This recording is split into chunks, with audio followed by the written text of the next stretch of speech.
चंद्रशेखराष्टकम्। चंद्रशेखर चंद्रशेखर चंद्रशेखर पाहि मां। चंद्रशेखर चंद्रशेखर चंद्रशेखर रक्ष मां।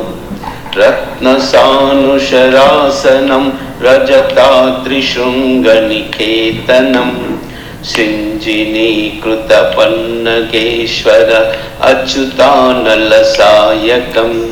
क्षिप्रदग्धपुरत्रयं त्रिदेवालयैरपि वन्दितं।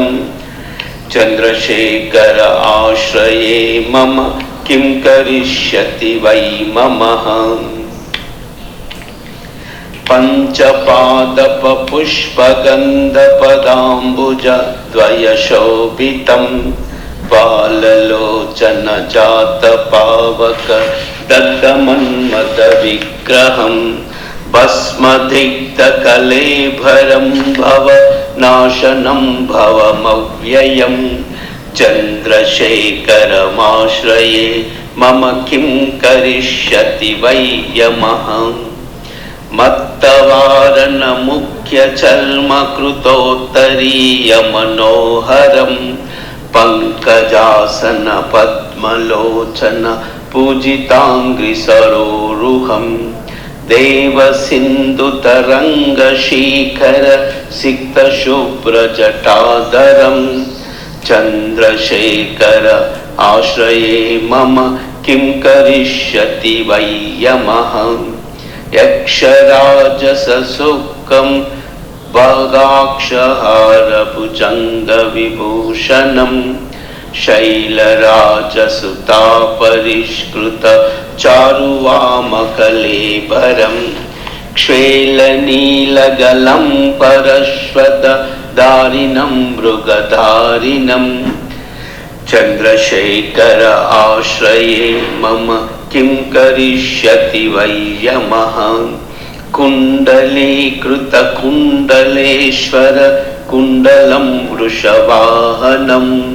नारदादिमुनीश्वरस्तुत वैभवं भुवनेश्वरम्। अन्तकान्तकमाश्रितामर पादपं विषमनान्तकम्।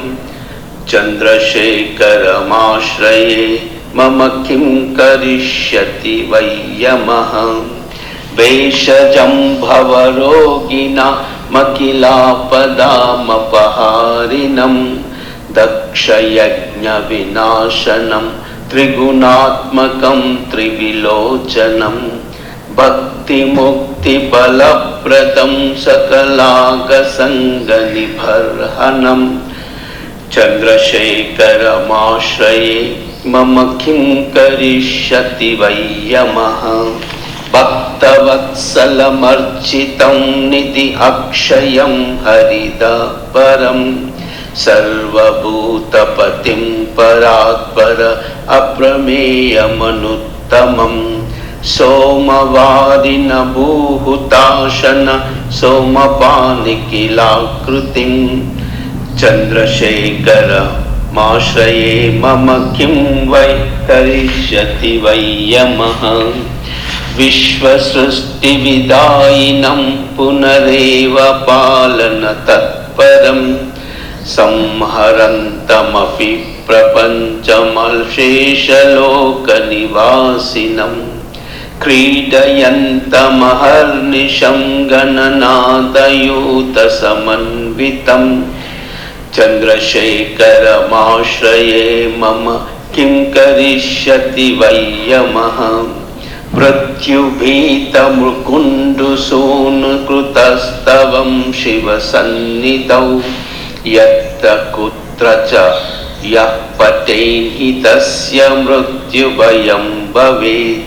पूर्णमायुरगोक्ततामखिलार्धसम्पदमातरम्।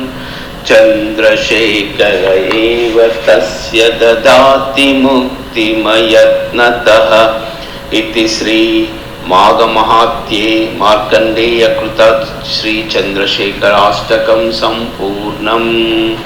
ओम।